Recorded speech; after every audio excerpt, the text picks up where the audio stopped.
बिस्मिल्लाहिर्रहमानिर्रहीम। अस्सलाम वालेकुम नाज़रीन। क्योंकि सुप्रीम कोर्ट ऑफ पाकिस्तान में एक बहरान जन्म ले चुका है, जिस तरह पाकिस्तान की मईशत में एक बहरान जन्म ले चुका था, जिस तरह सियासत में ले चुका था, इसी तरह सुप्रीम कोर्ट ऑफ पाकिस्तान में एक जुडिशल क्राइसिस आपको नज़र आ रहा है। उसके ऊपर हम बात भी कर रहे हैं, तज्ज़िये भी दे रहे हैं, आपको बताते भी हैं कि किस तरह से बड़ा अनफॉर्चुनेट है। मैंने बहुत सारे वीलॉग्स उसके हवाले से किए, जो डाइसेंटिंग जजमेंट्स आ रही हैं वो भी मैंने आपको तफसील से बताई। तो क्योंकि अब उसको बहुत दफ़ा आपने सुना होगा मीडिया पे लोग लिंक करते हैं 1997 से। लोग अक्सर ये बात करते हैं कि 1997 में जब मियां नवाज शरीफ साहब की 2 तिहाई के साथ हुकूमत थी और वो प्राइम मिनिस्टर थे और उनके ख़िलाफ़ तौहीन अदालत की कार्रवाई हो रही थी, उस वक्त के chief justice Sajjad Ali Shah supreme court में कर रहे थे, तो किस तरह पाकिस्तान मुस्लिम लीग नवाज़ उस वक्त सुप्रीम कोर्ट पर हमलावर हो गई थी। इस वाक़े का बड़ा रेफरेंस दिया जा रहा है आजकल, जैसे ये जुडिशल क्राइसिस पैदा हुआ है और बढ़ता चला जा रहा है। तो मैं आज उस वाक़े की डिटेल में जाकर आपको तफसील से बताऊंगा कि 1997 में हुआ क्या था और नौबत यहाँ तक कैसे पहुँची थी। इस वजह से मैं उसकी तफसील में जानना चाहता हूँ, क्योंकि बहुत ज़्यादा मुमासलत ड्रॉ की जा रही है और है भी। मैंने भी कहा कि जो 97 का जुडिशल क्राइसिस था उसके करीब तकरीबन हम जा रहे हैं, तकरीबन हम उसकी। जब आप chief justice, sitting chief justice of the supreme court of Pakistan को आप कहें कि रिज़ाइन करो, या तो फुल कोर्ट बनाओ या रिज़ाइन करो, तो ये क्या चीज़ है? ये ब्लैकमेलिंग है, ये धमकी है, ये मुतालबा है, ये डिमांड है। अगर इसको मैं बिल्कुल लेसर साइड पर आकर ये कह दूं कि ये मुतालबा भी है, तो this is not a way to, this is not how you demand from the chief justice of supreme court of Pakistan. आप एक ट्वीट तो नहीं करते हैं कि रिज़ाइन करो, या तो फुल कोर्ट बनाओ या रिज़ाइन करो। ये हो रहा है इस वक्त, इस मुल्क में हो रहा है। इस वक्त chief justice of Pakistan Umar Ata Bandial के ऊपर दबाव है, उन पे बहुत दबाव है कि या तो फुल कोर्ट बना दें या रिज़ाइन कर दें। और खुले आम ये बातें की जा रही हैं, पॉलिटिशियंस की तरफ से की जा रही हैं, मीडिया पर्सन्स की तरफ से की जा रही हैं। अभी ये जो हुई है, इत्तेहादी जमातों का इजलास हुआ है जिसमें मियां नवाज शरीफ साहब ने लंदन से ज्वाइन किया है वीडियो लिंक के ज़रिए। उसमें भी यही बात हुई है कि फुल कोर्ट ही होना चाहिए, यानी कि ये 3 जज साहिबान जो इस वक्त सुप्रीम कोर्ट ऑफ पाकिस्तान में बैठ के केस की समाअत करें इंतखाबात के हवाले से, इनको कोई कानूनी हैसियत दे ही नहीं रही है ये हुकूमत। राना सनाउल्लाह ने कहा जी फैसला हुआ ही नहीं है, तो जब फैसला ही नहीं हुआ तो फिर इम्प्लीमेंटेशन किस बात की हो रही है? दूसरी तरफ Lahore high court bar association के जो वकला है और जो वकला तंजीम है, उन्होंने कहा है कि अगर सुप्रीम कोर्ट के फैसले की इम्प्लीमेंटेशन नहीं करेगी ये हुकूमत तो वकला तहरीक का आगाज करेंगे। अब एक वकला तहरीक आप माजी में देख चुके हैं, मुशर्रफ साहब की चली थी, कैसे चली थी। उसमें एक इत्तेहाद पैदा हो गया था across the divide between the lawyers and the judiciary, और उसके बाद फिर उसके जो नताइज थे वो आप लोगों को पता है। तो बहरहाल क्योंकि ये सारी बातें हो रही हैं और बार बार हवाला दिया जाता है 1997 जुडिशल क्राइसिस, सुप्रीम कोर्ट पे हमला, चीफ जस्टिस सज्जाद अली शाह की बात होती है, मियां नवाज शरीफ बतौर प्राइम मिनिस्टर तब बात होती है। तो तब क्या हुआ था, ये एक सवाल है और इसका जवाब मैं कोई गप्पे मार के आपको नहीं देना चाहता, या मैं एवी आए बाएं शाएं करके नहीं देना चाहता, या मैं सिर्फ ये मतलब कि इस वीलॉग का पेट नहीं भरना चाहता। मैं आपको बड़ा तफसील से एक हिस्टोरिकल पॉइंट ऑफ व्यू से इसका जवाब देता हूँ और हवाला देते हैं जी chief justice retired Sajjad Ali Shah ने ये किताब लिखी, law courts in a glass house and autobiography, यानी कि उन्होंने स्वाने हयात लिखी है, अपनी जिंदगी पर एक किताब लिखी है। इस किताब में उन्होंने पूरा एक चैप्टर डेडिकेट किया है कि हुआ क्या था और क्यों हालात, वाक़यात, मामलात इस नहज को पहुंचे कि सुप्रीम कोर्ट ऑफ पाकिस्तान के ऊपर हमला हो गया। और जब वो हियरिंग कर रहे थे उस केस की, मियां नवाज शरीफ साहब के ऊपर कंटेम्प्ट लगी हुई थी, तो किस तरह से सुप्रीम कोर्ट पर बहुत बड़ी तादाद में पाकिस्तान मुस्लिम लीग नवाज के कारकुनान हमलावर हुए थे और चीफ जस्टिस के अदालत तक चले गए। और फिर थोड़ी देर पहले चीफ जस्टिस ऑफ पाकिस्तान को किसी ने आकर बताया वहाँ पर कोर्ट के अमले में से कि सर एक बहुत बड़ा क्राउड आ रहा है और वो सुप्रीम कोर्ट पर हमला करते हुए आ रहा है और वो यहाँ तक आना चाह रहा है। तो फौरी तौर पर सज्जाद अली शाह अपनी किताब में लिखते हैं कि वो अपनी कुर्सी से उठ गए और वो वापस चेंबर में चले गए और थोड़ी देर बाद वहां पर वो मजमा पहुंचा और उसने तोड़ फोड़ की, गालियां निकाली, नारेबाजी की और भी बहुत सारी बातें लिखी हुई हैं। लेकिन इससे पहले कि मैं उस नुक्ते तक लेकर जाऊं आपको, हम शुरू यहां से करते हैं कि जी हुआ क्या था, कहां से मामला। सज्जाद अली शाह साहब ये कहते हैं, वैसे एक चीज मैं यहां पे क्लियर कर दूं कि सज्जाद अली शाह का अपना वर्जन ऑफ इवेंट्स है, ये उनका वर्जन ऑफ हिस्ट्री है, ठीक है। ये वो जिस तरह से चीज़ों को कहना चाहते थे, बताना चाहते थे, ये वो है। और सज्जाद अली शाह साहब भी, मैं अगर अपनी ज़ाती राय इस हवाले से दूं तो ऐसा नहीं है कि गैर मुतनाज़िया शख्सियत हैं। 1994 जून में वो चीफ जस्टिस ऑफ पाकिस्तान बने थे मोहतरमा बेनज़ीर भुट्टो के दौर में। और इसी किताब में उन्होंने हवाला दिया है कि किस तरह वो अभी जज थे सुप्रीम कोर्ट ऑफ पाकिस्तान के, तो उनको पैगाम आया कि मोहतरमा आपसे मिलना चाहती हैं, और वज़ीर आज़म का जहाज़ आया उनको लेने के लिए, और उस जहाज़ में वो बैठे, और उसके बाद गए, फिर मोहतरमा से उनकी मुलाकात हुई।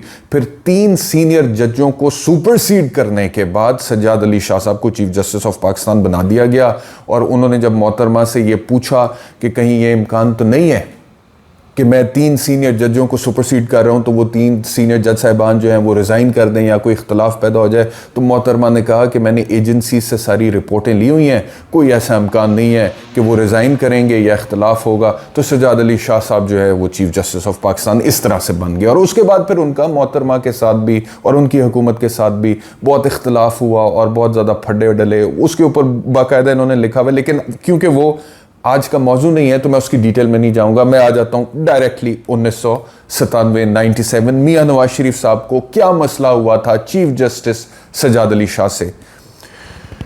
वो कहते हैं जी कि अगस्त 1997 की बात है कि 2 पिटिशंस आई। एक पिटिशन थी सेनेटर सफदर अब्बासी की तरफ से और दूसरी थी सेनेटर MNA आफ्ताब शाबान मिरानी की तरफ से। जो सफदर अब्बासी ने पिटिशन दाखिल की थी 184(3) ओरिजिनल ज्यूरिसडिक्शन में उन्होंने पिटिशन डाली थी, और वो पिटिशन ये थी मियां नवाज शरीफ के ख़िलाफ़ कि जी मियां नवाज शरीफ ने बैंकों से लोन्स लिए हुए हैं और उन लोन्स की रिकवरी अभी तक हुई नहीं है, केसेस पेंडिंग हैं, और मियां नवाज शरीफ साहब जो हैं वो बैंक के ऑफिसर्स पर प्रेशर डाल रहे हैं, उनको प्रेशराइज कर रहे हैं कि वो अदालत से हट के आउट ऑफ कोर्ट सेटलमेंट करें मियां नवाज शरीफ के साथ। यानी कि वो बैंक जो हैं वो अदालतों में अपनी रिकवरी ऑफ लोन अमाउंट जो है उसका केस परसू ना करें, बल्कि उस वक्त के सिटिंग प्राइम मिनिस्टर मियां नवाज शरीफ के साथ आउट ऑफ कोर्ट सेटलमेंट कर लें बैंक डायरेक्टली। ये प्रेशर डाला जा रहा है। ये सेनेटर सफदर अब्बासी ने पिटिशन डाली सुप्रीम कोर्ट ऑफ पाकिस्तान में। दूसरी पिटिशन डाली आफ्ताब शाबान मिरानी MNA थे। उनकी पिटिशन में यह था कि नवाज शरीफ साहब जो उन्होंने कुछ बेज़ाब्तगियां कमिट की हैं। अमेरिका से गंदम इंपोर्ट हुई है और उसकी इंपोर्ट में रूल्स की खिलाफ वर्जी की गई है, बेज़ाब्तगियां हुई हैं, और उसका सारा जिम्मा मियां नवाज शरीफ के ऊपर है। तो दूसरी पिटिशन ये डाली गई। इन दोनों पिटिशंस में उस वक्त के चीफ जस्टिस सज्जाद अली शाह ने दोनों पिटिशनर्स को बुला लिया, नोटिस करके चेंबर में अपने बुला लिया। तो मियां नवाज शरीफ साहब के ज़हन में ये चीज़ खटकी। एक तो सबसे पहला ये चैप्टर शुरू ही यहां से होता है, इन 2 पिटिशंस की बात होती है। उसके बाद वो हल्का सा जिक्र कर रहे हैं। वो कहते हैं जी कि 29 में 1997 की बात है कि पार्लियामेंट उस वक्त जो था उसने एहतसाब एक्ट 1997 सैफुर रहमान वाला एहतसाब आपको याद होगा, वो पास कर दिया। और सज्जाद अली शाह कहते हैं कि पार्लियामेंट ने 30 मिनट में तमाम रूल्स सस्पेंड करके वो बिल पास कर दिया नेशनल असेंबली ने। और उस वक्त की ऑपोजिशन जो पाकिस्तान पीपल्स पार्टी थी, उन्होंने कहा कि ये पॉलिटिकल विक्टिमाइजेशन के लिए तमाम रूल्स को सस्पेंड करके 30 मिनट में इन्होंने एहतसाब एक्ट यहाँ पे बिल जो है वो पास किया। अच्छा, उसमें problem chief justice Sajjad Ali Shah ये कहते हैं कि ऑपोजिशन को तो जो प्रॉब्लम था वो अपनी जगह पे था। प्रॉब्लम ये था कि वो जो एहतसाब एक्ट था उसमें ये लिखा हुआ था कि एहतसाब होगा, एक कट ऑफ डेट थी। जैसे अभी जनरल बाजवा जाते हुए आखिरी तकरीर करके उन्होंने कहा ना कि फरवरी 2021 के बाद हम एपॉलिटिकल हो गए थे। सुभान अल्लाह, पूरी एक कट ऑफ डेट दी। फरवरी 2021 के बाद हो गए थे, नहीं हो गए थे, एक अलग बहस है। उसी तरह एहतसाब एक्ट एक कट ऑफ डेट दे रहा है कि 6 नवंबर 1990 से ऑनवर्ड्स एहतसाब होगा। तो इसमें किताब में वो कहते हैं कि इसमें जो सारी 80 की दहाई थी, 1980 से लेकर 1990 तक का जो टाइम पीरियड था, उसमें जिस तरह से मुल्क के बैंकिंग सिस्टम को लूटा गया था, अल्फाज वो इस्तेमाल करते हैं, the way countries banking system was robbed of ₹130 billion in the form of unpaired loans. यानी कि 130 अरब रुपए बैंकों से लोगों ने लिए और उसके बाद लेने के बाद वो वापस नहीं किए। अनपेड लोन्स 130 अरब रुपए। अब आप सोचें कि क्यों हमें IMF के पास जाने की जरूरत पड़ती है। 1980 की दहाई में इस मुल्क में हो रहा था। 1980 की दिहाई में इस मुल्क में हो रहा था 130। अब अभी आप रोते हैं 16 अरब के मनी लॉन्ड्रिंग के केस को मियां शहबाज शरीफ साहब को कि जी उसमें एहतसाब नहीं हो सका, उसमें इंसाफ नहीं हो सका। इमरान खान कहते हैं जी 16 अरब रुपया, 130 अरब रुपया। 1980 की बात हो रही है कि बैंक्स का अनपेड लोन था और कोई पूछने वाला नहीं है। और एहतसाब एक्ट आ रहा है 6 नवंबर 1990 से ऑनवर्ड्स, वो कहता है कि एहतसाब होगा। और उससे पहले 130 अरब रुपए की अगर अनपेड लोन्स हैं और वो बदनीयती की बुनियाद पे वापस नहीं किए गए, जेन्युइन डिफॉल्ट नहीं है, तो उसकी कोई किसी किस्म की अकाउंटेबिलिटी नहीं है। ये जिक्र हो रहा है इस किताब के अंदर। बहरहाल ये 2-3 बातें शुरू में उन्होंने की। उसके बाद वो कहते हैं, चीफ जस्टिस सजाद अली शाह, वो कहते हैं कि जुलाई 1997 में मुझे अमेरिका में कुछ लोगों ने बुलाया, एक इवेंट था, एक कॉन्फ्रेंस थी, उससे खिताब करने के लिए। तो उन्होंने कहा कि जब मैं वहां पे गया तो मेरे पीछे कराची में, अब एक तो ये 2-3 इवेंट्स हो गए। अगला इवेंट जिसकी वजह से मियां नवाज शरीफ और सजाद अली शाह के माबैन लड़ाई, इख्तलाफ, फड्डा जो है वो पैदा हुआ या फिर बढ़ा, उसकी वो बातें हो रही हैं। अगला इशू, वो कहते हैं मैं न्यूयॉर्क चला गया, पीछे से उस वक्त के जो KESC यानी कि आजकल तो के इलेक्ट्रिक है ना, उस टाइम पे था कराची इलेक्ट्रिक सप्लाई कॉरपोरेशन, उसके जो मैनेजिंग डायरेक्टर थे उनका नाम शाहिद अहमद था। उनका कराची में दिन दिहाड़े बेदर्दी से टारगेट किलिंग होके कत्ल हुआ। ड्राइवर को भी मार गए, गार्ड को भी मार गए, उनको भी गोलियां मार गए। Shahid Ahmed, managing director KESC Karachi में हालात वो कहते हैं बड़े खराब थे, बहुत ही कहते हैं सिचुएशन खराब थी। मैं अमेरिका गया हूं और वहां पे जितने भी लोग वहां पे ओवरसीज पाकिस्तानी थे, उन्होंने मुझे कहा कि ये क्या हो रहा है कराची के साथ, आप चीफ जस्टिस ऑफ पाकिस्तान हैं, आप इसके ऊपर उसको नोटिस क्यों नहीं लेते। कहते हैं मैं वापस आया, मैंने उसके ऊपर उसको नोटिस ले लिया। मैंने अटॉर्नी जनरल को, एडवोकेट जनरल सिंध को, IG सिंध को, होम सेक्रेटरी सिंध को और इंटीरियर सेक्रेटरी को नोटिस कर दिए और अपने पास सुप्रीम कोर्ट में बुला लिए। अब वो इसको जस्टिफाई करने के लिए कहते हैं, वो कहते हैं कि जी फरवरी 1997 में जब से पाकिस्तान मुस्लिम लीग नवाज की हुकूमत सिंध में आई थी। अब आप थोड़ा सा अपना एक्सेस चेंज करें। इस वक्त तो हम उस दौर में बैठे हैं ना कि 2008 के बाद से पीपल्स पार्टी की हुकूमत चल रही है सिंध में पिछले तकरीबन 15-16 साल से। 1997 में 97 में पाकिस्तान मुस्लिम लीग नवाज की हुकूमत थी सिंध में, और बावजूद इसके कि उस टाइम पे पाकिस्तान पीपल्स पार्टी ने 37 सीट्स जीती थी सिंध असेंबली की, और पार्लियामेंट की सिंध असेंबली की सबसे बड़ी जमात थी। लेकिन उसके बावजूद क्योंकि पाकिस्तान मुस्लिम लीग नवाज और उस वक्त MQM में कोलिशन हो गया था, सियासी इत्तेहाद हो गया था, इस वजह से हुकूमत PMLN की बन गई थी। और चीफ मिनिस्टर उस वक्त थे जतोई साहब, लियाकत जतोई।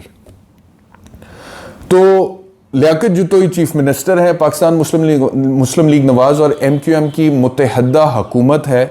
और उस हुकूमत में फरवरी 1997 जो है वो कहते हैं कि वो बनी है, और कुछ अरसे में 225 लोगों की टारगेट किलिंग कराची में हुई है। और वो उन्होंने बताया, उन्होंने कहा फरवरी में 6 लोग, मार्च में 22, अप्रैल में 27, मई में 46, जून में 69 और जुलाई में 52, यानी कि कुल मिला के 225 लोगों को कराची में दिन दिहाड़े टारगेट, और कोई पता नहीं कि कौन मार रहा है, क्यों मार रहा है, किस वजह से मार रहा है, कोई अकाउंटेबिलिटी नहीं, कोई हुकूमत जो है उसके पीछे कातिलों को पकड़ नहीं पा रही।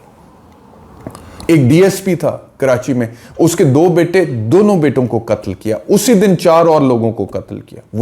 वाइस चेयरमैन मलीर कंटोनमेंट का, उसको 17 जुलाई को कत्ल किया। डॉक्टर शफी हेल्थ सेक्रेटरी थे, उनके ऊपर कातिलाना हमला हुआ, लेकिन वो सरवाइव कर गए। लेकिन क्योंकि गोली उनकी स्पाइनल कॉर्ड को डैमेज कर गई थी, सारी जिंदगी के लिए वो माजूर हो गए। तो उन्होंने कहा कि उस वक्त, अच्छा आप ये ज़हन में रखें कि उस टाइम पे जो इंटीरियर मिनिस्टर, वजीर दाखिला थे, जैसे आजकल माशाल्लाह राना सनाउल्लाह साहब है हमारे वफाकी वजीर दाखिला, उन दिनों कौन था याद है किसी को? चोई शुजात साहब, चोई शुजात हुसैन उस वक्त वजीर दाखिला थे मियां नवाज शरीफ के।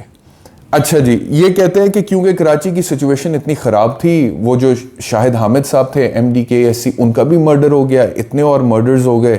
और मुझे लोगों ने कहा कि आप चीफ जस्टिस हैं, इतना जुल्म हो रहा है कराची के अंदर, आप इसका खुद नोटिस क्यों नहीं लेते? तो इन्होंने खुद नोटिस लिया और इन्होंने कहा कि जितने भी लोगों के साथ, जो भी लोग आके अपने एविडेंस रिकॉर्ड कराना चाहते हैं, स्टेटमेंट्स देना चाहते हैं, कोई भी इंफॉर्मेशन इस हवाले से देना चाहते हैं, वो आए और वो स्टेटमेंट्स दें। कहते हैं कि मैंने IG सिंध को उस वक्त बुला लिया और उसने आके मुझे मर्डर्स की डिटेल्स दी, जितने भी मर्डर्स हुए थे मियां नवाज शरीफ साहब के दौरे हुकूमत में सिंध में, कराची में। तो कहते हैं कि जब इतना सारा मवाद मेरे सामने आया, जिसमें IG सिंध ने भी आकर बाकायदा तौर पर डिटेल्स दे दी कि ये मर्डर्स की डिटेल्स हैं और ये नवाज शरीफ साहब के दौरे हुकूमत में इतने मर्डर्स हुए हैं, इतनी टारगेट किलिंग्स हुई हैं। जब से मियां नवाज शरीफ साहब की हुकूमत, पाकिस्तान मुस्लिम लीग नवाज की हुकूमत सिंध में आई थी, MQM के साथ इत्तेहाद करने के बाद, उसके बाद से जितनी भी वहां पे क्राइम कमिट हुआ था उसकी सारी डिटेल्स कहते हैं जब मेरे सामने आ गई और विटनेस स्टेटमेंट्स आ गए, गवाहों के बयानात आ गए, जो कि मैंने अंग्रेजी जुबान में कलम बंद कर दिए, जिसकी टेप रिकॉर्डिंग्स भी मौजूद हैं ऑन रिकॉर्ड। और उसके बाद जब मैंने कहा कि अब इतना मवाद आ चुका हुआ है और लॉ एंड ऑर्डर के हवाले से इतनी खराब सिचुएशन है, तो sufficient material is available on the record कि सो मोटो कार्रवाई को आगे बढ़ाया जाए। ये खुद नोटिस की समात, काबिल समात है ये केस, उस हवाले से इसको आगे बढ़ाया जाए। तो वो फिर हुकूमत को नागवार गुजरा और उस वक्त के प्राइम मिनिस्टर मियां नवाज शरीफ को नागवार गुजरा, क्योंकि हुकूमत ये समझती थी कि ये हुकूमत के मामलात में मुदाखलत के मुतरादिफ है। और वो लिखते हैं किताब में कि नवंबर 97 में, यानी कि कुछ महीने बाद, उसके बाद बतौर चीफ जस्टिस पाकिस्तान उनको मुअत्तल कर दिया गया। और जब वो मुअत्तल हुए हैं तो उनकी मुअत्तली के बाद ये जो केस था कराची में लॉ एंड ऑर्डर सिचुएशन के हवाले से, इसको दोबारा किसी बेंच ने टेकअप नहीं किया, बावजूद इसके कि 2 और 2 से ज्यादा जज साहिबान पर मुश्तमिल सुप्रीम कोर्ट के बेंचेस कराची में बैठते रहे हैं, लेकिन ये केस टेकअप नहीं होता रहा। ये जब वो कहते हैं कि मैं मुअत्तल हो गया, तो ये case take up, despite the fact that the benches were available in Karachi, ये केस टेकअप नहीं हुआ। तो वो एक रीजन था उस वक्त के चीफ जस्टिस सज्जाद अली शाह और उस वक्त के वजीर आजम नवाज शरीफ में इख्तलाफ का, लड़ाई का। अच्छा, मुझे बताया जा रहा है कि इस वीलॉग का टाइम मुकम्मल हो गया और मुझे अब अगले पार्ट 2 में इसको करना पड़ेगा। और क्योंकि बहुत तफसील से मैं इसको करना चाहता हूँ और तारीख का हवाला देकर करना चाहता हूँ और मैं गोंगलुओं से मट्टी नहीं चाड़ना चाहता, तो इस वजह से इसको यहीं पर ख़त्म करते हैं और इसका पार्ट 2 आप अगली वीडियो में देख सकेंगे, जिसमें मज़ीद जो मामलात सुप्रीम कोर्ट पर हमला क्यों हुआ, क्यों हालात इस नहज को पहुँचे, क्यों मियां नवाज शरीफ और सज्जाद अली शाह जो हैं उनके ख़िलाफ़ इस हद तक लड़ाई चली गई कि पाकिस्तान मुस्लिम लीग नवाज के जो कारकुनान थे उन्होंने सुप्रीम कोर्ट की बिल्डिंग पर ही हमला कर दिया, और दीगर क्या वजूहात बकौल चीफ जस्टिस सज्जाद अली शाह, उनकी किताब जो मैंने पढ़ी है उसमें बाकायदा एक जो चैप्टर है, और वो क्या लिखते हैं, ये अगले व्लॉग में आपसे डिस्कस करेंगे। बहुत शुक्रिया।